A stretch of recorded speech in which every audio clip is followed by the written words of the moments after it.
موسیٰ علیہ السلام کے بعد دو عظیم نبی داؤد اور سلیمان علیہ السلام تشریف لائے۔ بنی اسرائیل 40 سال تک وادی تیہ میں سرگرداں رہے، یہاں تک کہ ہارون علیہ السلام اور پھر موسیٰ علیہ السلام کی وفات ہو گئی۔ ان کے بعد بنی اسرائیل کی باغ ڈور یوشع بن نون علیہ السلام نے تھام لی۔ آپ یوسف علیہ السلام کی اولاد میں سے تھے۔ آپ نے ہر ممکن حد تک بنی اسرائیل کے معاملات کو درست کیا۔ 40 سال کا عرصہ پورا ہو گیا تو یہ بنی اسرائیل کو لے کر بیت المقدس کی طرف چلے، کیونکہ یہ بات ان کے لیے لکھی جا چکی تھی کہ وہ وہاں سکونت پذیر ہوں گے۔ سورۃ المائدہ آیت 21 میں یہ ذکر موجود ہے۔ يا قوم ادخلوا الأرض المقدسة التي كتب الله لكم۔ اے میری قوم، اس مقدس زمین میں داخل ہو جاؤ جو اللہ نے تمہارے نام لکھ دی ہے۔ مقصد یہی تھا کہ ایلیا شہر ان کا مسکن بنے اور وہ اس میں حکومت کریں۔ انہیں میدان تیہ میں محصور ہونے کی سزا اس بنا پر ملی تھی کہ وہ یہاں کے زبردست اور جنگجو لوگوں سے ڈر کر شہر میں داخل نہیں ہوئے تھے۔ 40 سال تک واعظ و نصیحت کی وجہ سے وہ اس میں داخل ہونے کا پختہ عزم کر چکے تھے، اس لیے شہر میں داخل ہو گئے۔ پچھلے حکم کا انکار کرنے والے اور بچڑے کی پوجا کرنے والے ہٹ دھرم لوگ مر کھپ چکے تھے۔ اس وقت کے لوگ ان کی نسل سے پیدا ہوئے تھے، ان میں ایک بھی شخص ایسا نہیں تھا جس نے بچڑے کی عبادت کی ہو۔ جب یہ لوگ یوشع بن نون علیہ السلام کی قیادت میں مقدس شہر کی طرف جہاد کے لیے چلے اور وہاں پہنچے تو دشمن ابھی تک موجود تھا۔ بنی اسرائیل نے 6 ماہ تک ان کا محاصرہ جاری رکھا۔ وہ زبردست جنگجو قوم تھی۔ بنی اسرائیل سے ان کا آخری معرکہ جمعے کے دن ہوا۔ یہ لوگ ہفتے کو لڑائی نہیں کرتے تھے کیونکہ یہ دن ان کی عبادت کا تھا۔ اس دن عبادت کے علاوہ ہر کام حرام تھا، لڑائی بھی ممنوع تھی۔ عصر کے وقت معرکہ ہوا۔ بنی اسرائیل بڑی حد تک کامیابی حاصل کرتے آگے بڑھتے چلے گئے، لیکن اسی وقت سورج غروب ہونے کا وقت ہو گیا۔ اس طرح صورتحال نازک ہو گئی۔ بنی اسرائیل جمعے کی شام سورج غروب ہوتے ہی ہفتے کے دن کی عبادت شروع کر دیتے تھے۔ اب اگر سورج غروب ہو جاتا تو وہ لڑائی بند کرنے پر مجبور ہو جاتے، اس طرح ان کی فتح درمیان میں رہ جاتی۔ اس موقع پر یوشع بن نون علیہ السلام نے سورج کی طرف دیکھا اور بولے، إنك مأمورة وأنا مأمور۔ تو بھی اللہ کی طرف سے مقرر کردہ ہے اور میں بھی اللہ کی طرف سے مقرر کردہ ہوں۔ یعنی ہم دونوں ہی اللہ تعالیٰ کی مخلوقات میں سے ہیں اور اللہ کے حکم کے پابند ہیں۔ پھر آپ نے یہ دعا کی، اللهم احبسها علينا۔ اے اللہ، اسے ہمارے اوپر روک دے۔ رسول اکرم صلی اللہ علیہ وسلم کا فرمان امام احمد رحمۃ اللہ علیہ نے بیان کیا ہے۔ آپ صلی اللہ علیہ وسلم فرماتے ہیں، ان الشمس لم تحبس على بشر الا ليوشع ليالي سار الى بيت المقدس۔ سورج کسی بشر کے لیے نہیں روکا گیا سوائے یوشع بن نون کے۔ جبکہ انہوں نے بیت المقدس کی طرف سفر شروع کیا تو ان دنوں میں یہ واقعہ رونما ہوا۔ سورج کا اسی جگہ رک جانا اللہ تعالیٰ کا ایک عظیم معجزہ تھا۔ سورج اس وقت تک رکا رہا جب تک کہ فتح حاصل نہ ہو گئی اور وہ بیت المقدس میں داخل نہ ہوئے۔ یوشع علیہ السلام نے انہیں حکم دیا کہ رکوع کی حالت میں دروازے سے گزرو اور زبان سے کہو حطۃ، اے اللہ ہمارے گناہ معاف فرما دے۔ مطلب یہ تھا کہ گزشتہ سالوں میں ہم سے جو غلطیاں ہوئیں ان سے ہمیں پاک فرما۔ اللہ تعالیٰ سورۃ البقرہ آیت 58 میں فرماتے ہیں، وَإِذْ قُلْنَا ادْخُلُوا هَٰذِهِ الْقَرْيَةَ فَكُلُوا مِنْهَا حَيْثُ شِئْتُمْ رَغَدًا وَادْخُلُوا الْبَابَ سُجَّدًا وَقُولُوا حِطَّةٌ نَغْفِرْ لَكُمْ خَطَايَاكُمْ وَسَنَزِيدُ الْمُحْسِنِينَ۔ اور اس وقت کو یاد کرو جب ہم نے تم سے کہا کہ اس بستی میں داخل ہو جاؤ اور جو کچھ جہاں کہیں سے چاہو با فراغت کھاؤ پیو، اور دروازے میں سجدے کرتے ہوئے گزرو اور زبان سے حطۃ کہو، ہم تمہاری خطائیں معاف کر دیں گے اور نیکی کرنے والوں کو اور زیادہ عطا کریں گے۔ القدس فلسطین کا دارالخلافہ تھا، یہاں ہر طرف سے پھل آتے تھے، خود بھی زرخیز علاقہ تھا۔ اللہ تعالیٰ نے فرمایا، جو جی چاہتا ہے کھاؤ پیو۔ جب اس نئی نسل کو یہ حکم ملا تو اپنے آباء و اجداد کی طرح انہوں نے بھی نافرمانی شروع کر دی۔ ان کے دلوں میں ایمان تو تھا لیکن مضبوط نہیں تھا، اسی وجہ سے وہ یوشع علیہ السلام کے ساتھ مذاق کرنے لگے اور حطۃ کی بجائے حنطۃ فی شعرۃ کہنا شروع کر دیا۔ اس کا مطلب ہے گندم اپنی بالی کے اندر، اور بغیر سجدہ کیے اندر داخل ہو گئے۔ اس بارے میں اللہ تعالیٰ سورۃ البقرہ آیت 59 میں فرماتے ہیں، فبدل الذين ظلموا قولا غير الذي قيل لهم۔ ان ظالموں نے اس بات کو جو ان سے کہی گئی تھی بدل ڈالا۔ اس بات سے ان کی ہٹ دھرمی اور سرکشی کا بخوبی اندازہ لگایا جا سکتا ہے، اور اس بات کا بھی اندازہ لگایا جا سکتا ہے کہ احکام الہی کے ساتھ استہزاء و مذاق ان کے لیے معمولی حیثیت رکھتا تھا۔ یہ حقیقت ہے کہ جب کوئی قوم اخلاق و کردار کے لحاظ سے اس قدر زوال پذیر ہو جائے تو وہ احکام الہی کے ساتھ اسی طرح کا سلوک کرتی ہے، اور جب کسی قوم کی حالت اس حد تک خراب ہو جائے تو اس پر اللہ کی طرف سے عذاب ضرور نازل ہوتا ہے۔ چنانچہ ان پر بھی عذاب الہی کا کوڑا برسا۔ اللہ تعالیٰ سورۃ البقرہ آیت 59 میں فرماتے ہیں، فَأَنزَلْنَا عَلَى الَّذِينَ ظَلَمُوا رِجْزًا مِّنَ السَّمَاءِ بِمَا كَانُوا يَفْسُقُونَ۔ ہم نے بھی ان ظالموں پر ان کے فسق اور نافرمانی کی وجہ سے آسمانی عذاب نازل کیا۔ ان لوگوں نے اپنی ہٹ دھرمی کی وجہ سے اللہ کے احکامات میں تبدیلی کی، اس طرح آیات الہیہ میں تحریف کا دروازہ کھلا اور یہ لوگ تورات اور کلام الہی میں تبدیلیاں کرنے لگے۔ بنی اسرائیل میں یہ سلسلہ اس وقت سے شروع ہوا، نتیجہ یہ کہ ان پر عذاب نازل ہوا۔ صحیح مسلم میں نبی کریم صلی اللہ علیہ وسلم کا ارشاد گرامی ہے، الطاعون رجز او عذاب ارسل على بني اسرائیل او على من كان قبلكم۔ طاعون ایک عذاب ہے جو بنی اسرائیل پر یا تم سے پہلے کسی امت پر بھیجا گیا۔ چنانچہ بنی اسرائیل پر عذاب نازل ہو گیا، اس کی وجہ سے ایک ہی دن میں 20,000 افراد لقمہ اجل بن گئے۔ یہ دیکھ کر وہ اللہ سے پناہ مانگنے لگے۔ کس قدر عجیب لوگ تھے، اللہ کی آیات کو مذاق کا نشانہ بنایا، کلام الہی میں تحریف کی، اس کے نتیجے میں طاعون نے دبوچ لیا تو معافیہ مانگنے لگے۔ بہرحال اس طرح ان کی زندگی فلسطین میں شروع ہوئی۔ ان پر کچھ حاکم حکومت کرتے رہے تاکہ ان کے دنیاوی معاملات سلجھ جائیں۔ انبیاء کرام ان کے دینی معاملات میں تربیت کرتے رہے۔ ان کا دین بادشاہت سے جدا تھا، دین علیحدہ ہو گیا اور حکومت علیحدہ ہو گئی۔ حکومت اور اقتدار یعقوب علیہ السلام کے بیٹے یہودا کی اولاد میں تھا اور نبوت یعقوب علیہ السلام کے بیٹے لاوا کی اولاد میں تھی۔ انبیاء کرام رشد و ہدایت کا کام کرتے رہے، ان سے مشاورت بھی رہی، لیکن دنیاوی معاملات کی باغ ڈور صرف بادشاہوں کے ہاتھ میں تھی۔ حکومت اور نبوت کی یہ جدائی یوشع علیہ السلام کی وفات کے بعد ہوئی۔ یوشع علیہ السلام جب تک زندہ رہے وہ ان کے بادشاہ بھی رہے اور وہ نبوت سے بھی سرفراز تھے۔ یوشع علیہ السلام کی وفات موسیٰ علیہ السلام کی وفات کے 27 سال بعد ہوئی۔ آپ نے 127 برس کی عمر پائی۔ اس حالت میں دن گزر رہے تھے اور ملک شام میں کفر سر اٹھا رہا تھا، پھل پھول رہا تھا۔ زیادہ زور لبنان کے علاقہ جات میں تھا، وہاں نئے سرے سے بتوں کی پوجا شروع ہو گئی تھی۔ اللہ کی طرف سے ہدایت آ جانے کے بعد وہ پھر سے خباثتوں پر اتر آئے تھے۔ ان حالات میں بعلبک شہر میں بنی اسرائیل کا ایک ایسا گروہ ظاہر ہوا جنہوں نے ایک بت ایجاد کیا، اس کا نام بعل رکھا۔ اسی کے نام پر شہر کا نام بعلبک ہے۔ اللہ تعالیٰ نے ان کی طرف معزز پیغمبر الیاس علیہ السلام کو مبعوث فرمایا۔ آپ کا سلسلہ نسب یوں ہے، الیاس بن یاسین بن فنحاس بن ایزار بن ہارون علیہ السلام۔ اللہ تعالیٰ سورۃ الصافات آیات 123 تا 132 میں ان کا تذکرہ یوں فرماتے ہیں، وَإِنَّ إِلْيَاسَ لَمِنَ الْمُرْسَلِينَ إِذْ قَالَ لِقَوْمِهِ أَلَا تَتَّقُونَ أَتَدْعُونَ بَعْلًا وَتَذَرُونَ أَحْسَنَ الْخَالِقِينَ اللَّهَ رَبَّكُمْ وَرَبَّ آبَائِكُمُ الْأَوَّلِينَ فَكَذَّبُوهُ فَإِنَّهُمْ لَمُحْضَرُونَ إِلَّا عِبَادَ اللَّهِ الْمُخْلَصِينَ وَتَرَكْنَا عَلَيْهِ فِي الْآخِرِينَ سَلَامٌ عَلَى الْيَاسِينَ إِنَّا كَذَلِكَ نَجْزِي الْمُحْسِنِينَ إِنَّهُ مِنْ عِبَادِنَا الْمُؤْمِنِينَ۔ اور بے شک الیاس بھی پیغمبروں میں سے تھے، جبکہ انہوں نے اپنی قوم سے فرمایا کہ تم اللہ سے نہیں ڈرتے، کیا تم بعل نامی بت کو پکارتے ہو اور سب سے بہتر خالق کو چھوڑ دیتے ہو؟ اللہ جو تمہارا اور تمہارے اگلے تمام باپ دادوں کا رب ہے۔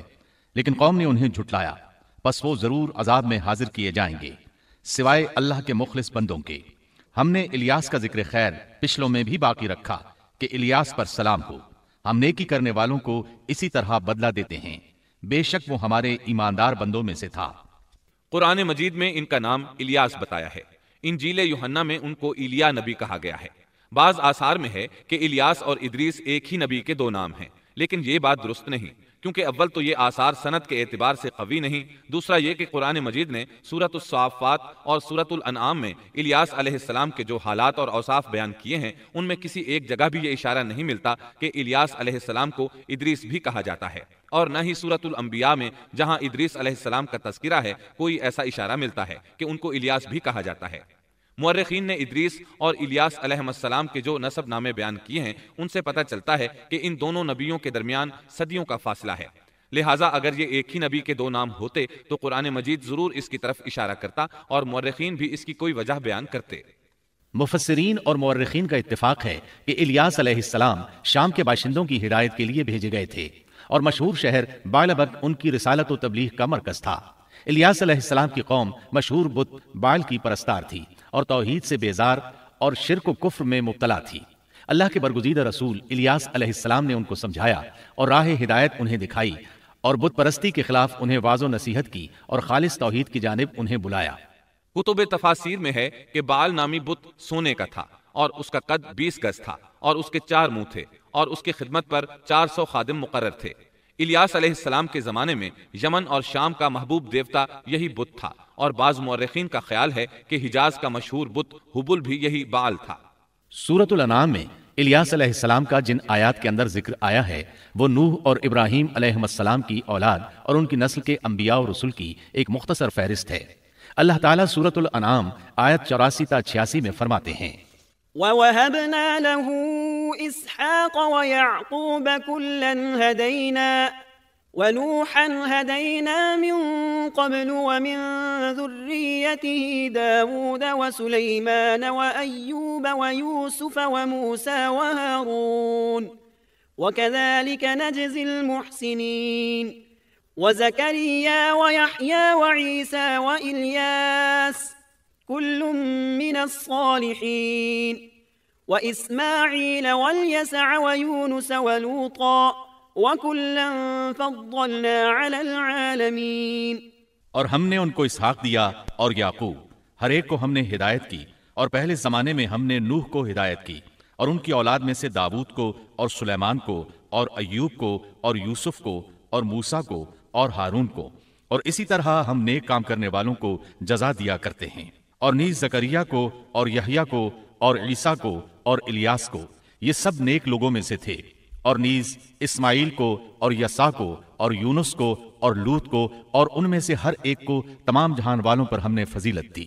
الیاس علیہ السلام اور ان کی قوم کا واقعہ اگرچہ قرآن میں بہت مختصر ہے، تاہم اس سے یہ سبق حاصل ہوتا ہے کہ بنی اسرائیل کے یہود کی ذہنیت اس درجہ مسخ ہو چکی تھی کہ دنیا کی کوئی برائی ایسی نہیں تھی کہ جس کے کرنے پر یہ حریص نہ ہوں، اور کوئی خوبی ایسی نہ تھی جس کے یہ دلدادہ ہوں، اور انبیاء و رسل کے ایک طویل اور مسلسل سلسلے کے باوجود بت پرستی، نجوم پرستی، عناصر پرستی، غرض غیر اللہ کی پرستش کا کوئی شعبہ ایسا نہ تھا جس کے یہ پرستار نہ بنے ہوں۔ قرآن مجید میں بنی اسرائیل سے متعلقہ واقعات میں جہاں ان کی بدبختی اور کجروی پر روشنی پڑتی ہے، وہاں ہمیں یہ نصیحت و عبرت بھی حاصل ہوتی ہے کہ اب جبکہ انبیاء و رسول کا سلسلہ ختم ہو چکا اور خاتم النبیین کی نبوت اور قرآن مجید کے آخری پیغام نے اس سلسلے کو ختم کر دیا، تو ہمارے لیے ازحد ضروری ہے کہ بنی اسرائیل کی مسخ فطرت اور تباہ ذہنیت کے خلاف احکام الہی کو مضبوطی سے پکڑیں اور ان میں ہیلہ سازی اور ٹیڑھ پن سے کام نہ لیں، ان کی خلاف ورزی کی جرات نہ کریں، اور ہمارا شیوا سپرد و تسلیم ہونا چاہیے، نہ کہ انکار و انحراف۔ اسلام کے یہی اور صرف یہی معنی ہے۔ الیاس علیہ السلام کے بعد یسع علیہ السلام تشریف لائے۔ اللہ تعالیٰ نے ان کا ذکر سورۃ الانعام آیت 86 میں فرمایا ہے، وَإِسْمَاعِيلَ وَالْيَسَعَ وَيُونُسَ وَلُوطًا وَكُلًّا فَضَّلْنَا عَلَى الْعَالَمِينَ۔ اور اسماعیل کو اور یسع کو اور یونس کو اور لوط کو، اور ان میں سے ہر ایک کو تمام جہان والوں پر ہم نے فضیلت دی۔ اسی طرح سورہ صاد آیت 48 میں فرمایا، وَاذْكُرْ إِسْمَاعِيلَ وَالْيَسَعَ وَذَا الْكِفْلِ وَكُلٌّ مِّنَ الْأَخْيَارِ۔ اور اسماعیل، یسع اور ذوالکفل کا بھی ذکر کیجئے، یہ سب بہترین لوگ تھے۔ یسع علیہ السلام بعض مورخین کے نزدیک ہارون علیہ السلام کی اولاد میں سے ہیں، اور بعض کے بقول یوسف علیہ السلام کی نسل سے ہیں، اور یہ الیاس علیہ السلام کے چچا زاد بھائی تھے۔ ان کے باپ کا نام عدی تھا، گویا آپ کا پورا نام یسع بن عدی علیہ السلام تھا۔ یسع علیہ السلام کے بارے میں بھی کسی اہل علم نے تفصیل بیان نہیں کی، صرف اتنا مذکور ہے کہ وہ پیغمبروں میں سے تھے۔ اللہ تعالیٰ نے ان کا قصہ ذکر نہیں فرمایا، نہ صحیح احادیث میں ان کے بارے میں کچھ ذکر آیا ہے، بس اسرائیلی روایات ملتی ہیں۔ یسع علیہ السلام الیاس علیہ السلام کے نائب اور خلیفہ تھے، چھوٹی عمر ہی سے ان کی رفاقت میں رہنے لگے تھے، اور ان کی وفات کے بعد اللہ تعالیٰ نے بنی اسرائیل کی ہدایت اور رہنمائی کے لیے یسع علیہ السلام کو نبوت سے سرفراز فرمایا، اور انہوں نے الیاس علیہ السلام کے طریقے ہی پر بنی اسرائیل کی رہنمائی فرمائی۔ یہ معلوم نہیں ہو سکا کہ انہوں نے کتنی عمر مبارک پائی اور بنی اسرائیل میں کتنے عرصے تک حق تبلیغ ادا کیا۔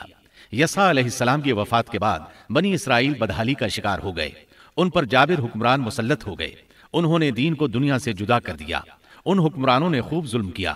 بنی اسرائیل میں سے ہونے کے باوجود وہ بہت بڑے فاسق بن کر سامنے آئے، وہ لوگوں کو اپنا غلام بنا کر رکھتے۔ دوسری طرف بنی اسرائیل کئی مارکوں میں شکست سے دوچار ہوئے۔ بنو عمالقہ کے ساتھ ایک مارکے میں تو انہیں نہایت بری طرح شکست ہوئی، اور بنو عمالقہ نے بنی اسرائیل سے وہ تابوت چھین لیا جو کہ لکڑی کا تھا، اور وہ اس سے برکت حاصل کیا کرتے تھے۔ اپنے مارکوں اور لڑائیوں میں وہ اس کو ساتھ لے جایا کرتے تھے۔ جب بنی اسرائیل اس کو دیکھتے تو ان پر سکینت بھی نازل ہوا کرتی تھی۔ اس تابوت میں آل موسیٰ اور آل ہارون کے باقی ماندہ آثار تھے۔ کہا جاتا ہے کہ اسی میں موسیٰ علیہ السلام کے صحیفے اور تورات کی تختیاں تھیں۔ موسیٰ علیہ السلام کا عصا بھی تھا، آپ کے کپڑے بھی محفوظ تھے۔ اسی طرح ہارون علیہ السلام کی کچھ نشانیاں بھی تھیں، بلکہ ایک روایت میں تو یہ بھی ہے کہ اس میں آسمان سے نازل ہونے والا من و سلوہ کا مرتبان بھی تھا جو وہ وادی تیہ میں کھاتے رہے تھے۔ بہرحال یہ صندوق اس مارکے میں ان کے ہاتھوں سے نکل گیا، اس پر بنو عمالقہ نے قبضہ کر لیا۔ اس طرح بنی اسرائیل کا افتراق اور انتشار بڑھتا چلا گیا، یہاں تک کہ بادشاہوں پر بھی اس کے اثرات پڑے اور یہ صندوق انہیں بھی نہ مل سکا، یہاں تک کہ اللہ کے ایک معزز پیغمبر شمویل علیہ السلام ظہور پذیر ہوئے۔ انہیں شمعون بھی کہا جاتا ہے، عربی زبان میں اس کے مترادف لفظ اسماعیل بنتا ہے، اور ان کا نام شمویل اس وقت عربی زبانوں کی کتابوں میں عام ہو چکا ہے۔ شمویل علیہ السلام نے دعوت توحید شروع کی، انہیں حق کی طرف بلانے لگے۔ چونکہ بنی اسرائیل اپنے انتشار اور تفرقے کو ایک عظیم مصیبت سمجھ رہے تھے، وہ ان کی دعوت کو قبول کرنے لگے۔ پھر انہیں یہ احساس ہوا کہ ایک بادشاہ کا ہونا بھی نہایت ضروری ہے تاکہ وہ ان کے دنیاوی معاملات اور سیاسی امور کی باغ ڈور سنبھالے۔ چنانچہ اکٹھے ہو کر شمویل علیہ السلام کے پاس آئے، کہنے لگے ہم میں سے ایک شخص کو منتخب کر دیجئے جو ہم پر حکومت کرے اور ظالموں سے بدلہ لینے کے لیے جب لڑائی ہو تو وہ ہماری قیادت کرے۔ قرآن کریم میں اس قصے کو بہت وضاحت سے بیان کیا گیا ہے۔ اللہ تعالیٰ سورۃ البقرہ آیت 246 میں فرماتے ہیں، أَلَمْ تَرَ إِلَى الْمَلَإِ مِنْ بَنِي إِسْرَائِيلَ مِنْ بَعْدِ مُوسَى إِذْ قَالُوا لِنَبِيٍّ لَهُمُ ابْعَثْ لَنَا مَلِكًا نُقَاتِلْ فِي سَبِيلِ اللَّهِ قال هل عسيتم إن كتب عليكم القتال ألا تقاتلوا قالوا وما لنا ألا نقاتل في سبيل الله وقد أخرجنا من ديارنا وأبنائنا فلما كتب عليهم القتال تولوا إلا قليلا منهم والله عليم بالظالمين۔ کیا آپ نے موسیٰ کے بعد والی بنی اسرائیل کی جماعت کو نہیں دیکھا جبکہ انہوں نے اپنے پیغمبر سے کہا کہ کسی کو ہمارا بادشاہ بنا دیجئے تاکہ ہم اللہ کی راہ میں جہاد کریں۔ پیغمبر نے کہا ممکن ہے کہ جہاد فرض ہو جانے کے بعد تم جہاد نہ کرو۔ انہوں نے کہا بھلا ہم اللہ کی راہ میں جہاد کیوں نہ کریں گے؟ ہم تو اپنے گھروں سے نکالے گئے ہیں اور بچوں سے دور کر دیے گئے ہیں۔ پھر جب ان پر جہاد فرض ہوا تو سوائے تھوڑے سے لوگوں کے سب پھر گئے، اور اللہ ظالموں کو خوب جانتا ہے۔ اللہ تعالیٰ فرما رہے ہیں کہ یہ واقعہ موسیٰ علیہ السلام کے بعد پیش آیا، اور علماء اس پر متفق ہیں کہ یہ شمویل علیہ السلام کا واقعہ ہے۔ بنی اسرائیل کہنے لگے اے شمویل ہمارے لیے ایک حاکم مقرر کر دیجئے تاکہ ہم اس کی سربراہی میں علم جہاد بلند کریں اور بنو عمالقہ کو شکست دے کر ان سے انتقام لیں۔ شمویل علیہ السلام اور یوشع علیہ السلام کے درمیان 460 سال کا فاصلہ ہے۔ بنی اسرائیل کو جہاد کیے ایک طویل عرصہ گزر چکا تھا جبکہ وہ فتح یاب ہوئے تھے۔ اس وقت تو وہ بری طرح شکست خوردہ تھے۔ شمویل علیہ السلام کہنے لگے مجھے تو محسوس ہوتا ہے کہ تم صرف زبان کی حد تک یہ کہہ رہے ہو، جہاد فرض ہونے پر تم پیچھے ہٹ جاؤ گے۔ انہوں نے کہا یہ کیسے ممکن ہے جبکہ بنو عمالقہ نے ہمیں بہت تکالیف پہنچائی ہیں، ہمیں القدس سے نکال دیا، بخت نصر بادشاہ نے ہماری بہت بڑی تعداد کو قتل کیا ہے، لہٰذا ہم تو ان سے ضرور لڑیں گے۔ پھر اللہ تعالیٰ نے شمویل علیہ السلام پر وحی نازل کی کہ جہاد فرض ہو چکا ہے۔ جب بنی اسرائیل نے یہ خبر سنی تو سوائے چند ایک کے سب نے جہاد سے منہ موڑ لیا، اور یہ وہی لوگ تھے جو کچھ دیر پہلے پختہ عہد و پیمان کر رہے تھے کہ ہم جہاد کریں گے۔ شمویل علیہ السلام کے ساتھ رہنے والوں کی تعداد 8000 تھی جبکہ پیچھے ہٹنے والے لاکھوں کی تعداد میں تھے، اس لیے کہ جب بنی اسرائیل مصر سے آئے تھے تو ان کی تعداد 6 لاکھ تھی، اور اس وقت تک تعداد بہت بڑھ چکی تھی۔ اب جو لوگ جہاد کے لیے تیار ہوئے انہوں نے پوچھا کہ ہماری قیادت کون کرے گا؟ شمویل علیہ السلام نے انہی میں سے ایک شخص طالوت کو منتخب کیا۔ طالوت بن قیش یعقوب علیہ السلام کے بیٹے بنیامین کی نسل سے تھا۔ طالوت سے پہلے بنی اسرائیل کے جتنے بادشاہ تھے تمام کے تمام یہودا بن یعقوب کی نسل سے تھے۔ بنی اسرائیل کو بہت تعجب ہوا، انہیں امید تھی کہ ان کا بادشاہ یہودا کی نسل سے ہوگا، لیکن ہو گیا بنیامین کی نسل سے۔ چنانچہ انہوں نے اسے تسلیم کرنے سے انکار کر دیا اور آگے سے باطل تعویلات کرنے لگے۔ اللہ تعالیٰ سورۃ البقرہ آیت 247 میں فرماتے ہیں، وقال لهم نبيهم إن الله قد بعث لكم طالوت ملكا قالوا أنى يكون له الملك علينا ونحن أحق بالملك منه ولم يؤت سعة من المال قال إن الله اصطفاه عليكم وزاده بسطة في العلم والجسم والله يؤتي ملكه من يشاء والله واسع عليم۔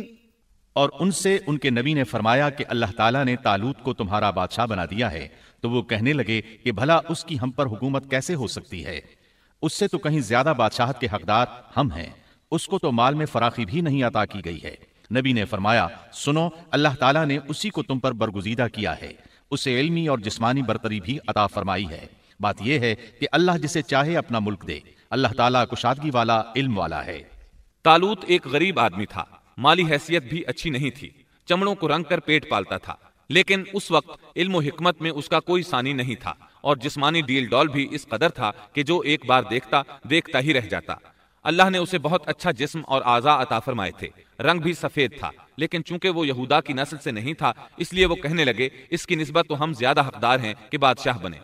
ان کی بات کا جواب شمویل علیہ السلام نے یہ دیا کہ یہ انتخاب میرا نہیں، اللہ تعالیٰ کا ہے، اور بادشاہت کے لیے عقل اور جسمانی طاقت کی ضرورت ہوتی ہے، بادشاہت یوں بھی اللہ کے اختیار میں ہے، جسے چاہے عطا کر دے۔ یہ سن کر ان میں سے اکثر نے لڑنے سے انکار کر دیا، اللہ کے نبی کی اطاعت بھی چھوڑ گئے۔ اس نازک موقع پر شمویل علیہ السلام نے ان سے کہا، اگر میں تمہارے پاس کوئی ایسا نشان اور معجزہ لے آؤں جو ثابت کر دے کہ یہ اللہ کا انتخاب ہے تو کیا تم میری باتوں پر یقین کر لو گے؟ وہ کہنے لگے، جی ہاں۔ چنانچہ اللہ نے انہیں ایک معجزہ عطا فرمایا۔ اس کا ذکر سورۃ البقرہ آیت 248 میں آیا ہے۔ وقال لهم نبيهم إن آية ملكه أن يأتيكم التابوت فيه سكينة من ربكم وبقية مما ترك آل موسى وآل هارون تحمله الملائكة إن في ذلك لآية لكم إن كنتم مؤمنين۔ ان کے نبی نے ان سے پھر کہا کہ اس کی بادشاہت کی ظاہری نشانی یہ ہے کہ تمہارے پاس وہ صندوق آ جائے گا جس میں تمہارے رب کی طرف سے دل جمعی ہے اور آل موسیٰ اور آل ہارون کا بقیہ ترکہ ہے، فرشتے اسے اٹھا کر لائیں گے، یقیناً یہ تو تمہارے لیے کھلی دلیل ہے اگر تم ایماندار ہو۔ اس آیت میں اللہ تعالیٰ نے شمویل علیہ السلام کی نبوت اور طالوت کی بادشاہی ثابت کرنے کے لیے نازل ہونے والے معجزے اور علامات کا ذکر کیا ہے، یعنی وہ تابوت جسے بنو عمالقہ نے چھین لیا تھا وہ واپس آ جائے گا اور فرشتے اسے اٹھا کر لائیں گے۔ چنانچہ لوگوں کے دیکھتے ہی دیکھتے اللہ کے فرشتوں نے اس تابوت کو لا کر طالوت کے سامنے پیش کر دیا۔ یہ معجزہ دیکھ کر وہ مطیع ہو گئے۔ اب طالوت ان لشکروں کو لے کر دشمن کی طرف بڑھے۔ اللہ تعالیٰ سورۃ البقرہ آیت 249 میں فرماتے ہیں، فلما فصل طالوت بالجنود قال إن الله مبتليكم بنهر فمن شرب منه فليس مني ومن لم يطعمه فإنه مني إلا من اغترف غرفة بيده فشربوا منه إلا قليلا منهم۔ جب طالوت لشکروں کو لے کر نکلے تو کہا، سنو، اللہ تمہیں ایک نہر سے آزمانے والا ہے، جس نے اس میں سے پانی پی لیا وہ میرا نہیں، اور جو اسے نہ چکھے گا وہ میرا ہے۔ ہاں یہ اور بات ہے کہ اپنے ہاتھ سے ایک چلو بھر لے، لیکن سوائے چند کے باقی سب نے پانی پی لیا۔ جب طالوت نے سفر شروع کیا تو راستے میں ایک نہر آ گئی، ادھر لشکر پیاسا تھا۔ اللہ تعالیٰ نے اس کے ذریعے مخلص لوگوں کو الگ کرنے کے لیے ایک امتحان لیا۔ یہ نہر اردن تھی، فلسطین اور اردن کے درمیان رواں دواں تھی بھی وہ دونوں کے قبضے میں۔ آزمائش اور امتحان کے لیے حکم یہ ہوا کہ باوجود سخت پیاس کے پانی کو استعمال نہ کرنا، صرف ایک چلو بھر کر پینے کی اجازت تھی، اور جو شخص سیر ہو کر پیے گا وہ آپ کے ساتھ نہیں جا سکے گا۔ جب وہ گزرنے لگے تو چند ایک نے ایک چلو پانی لیا، باقی سب نے زیادہ پانی پی لیا، اور اس آزمائش میں ناکام ہو گئے۔ کامیاب ہونے والوں کی تعداد صرف اور صرف 313 تھی۔ صحیح بخاری میں سیدنا برا بن عازب رضی اللہ عنہ سے روایت ہے کہ ہم اصحاب محمد صلی اللہ علیہ وسلم آپس میں یہ باتیں کیا کرتے تھے کہ غزوہ بدر میں شریک ہونے والوں کی تعداد طالوت کے ساتھیوں کے برابر تھی۔ اللہ تعالیٰ سورۃ البقرہ آیت 249 میں فرماتے ہیں فلما جاوزه هو والذين آمنوا معه قالوا لا طاقة لنا اليوم بجالوت وجنوده قال الذين يظنون أنهم ملاقو الله كم من فئة قليلة غلبت فئة كثيرة بإذن الله والله مع الصابرين۔ طالوت مومنوں کے ساتھ جب نہر سے گزر گئے تو وہ لوگ کہنے لگے آج تو ہم میں طاقت نہیں کہ جالوت اور اس کے لشکروں سے لڑیں، لیکن اللہ سے ملاقات پر یقین رکھنے والوں نے کہا بسا اوقات تھوڑی سی جماعتیں بڑی اور بہت سی جماعتوں پر اللہ کے حکم سے غلبہ پا لیتی ہیں، اور اللہ تعالیٰ صبر کرنے والوں کے ساتھ ہے۔ جالوت کا لشکر بہت بڑا تھا جبکہ طالوت کے ساتھ صرف 313 آدمی تھے۔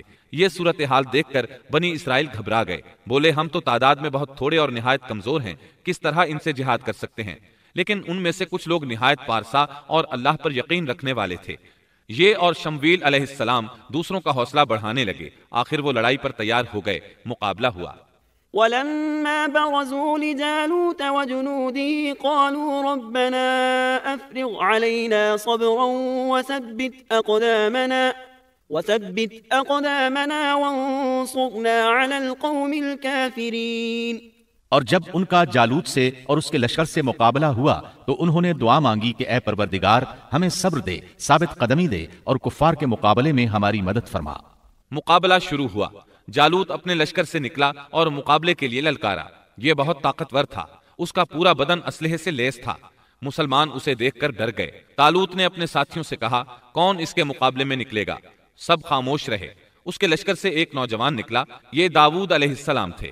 اس وقت یہ صرف 16 سال کے تھے۔ یہ رسی میں پتھر باندھ کر اس کو گھما کر پھینکنے کے ماہر تھے۔ نشانہ زبردست تھا، پتھر بہت تیزی سے جاتا تھا، اس کی ضرب بہت شدید ہوتی تھی۔ جالوت نے انہیں دیکھ کر مذاق اڑایا۔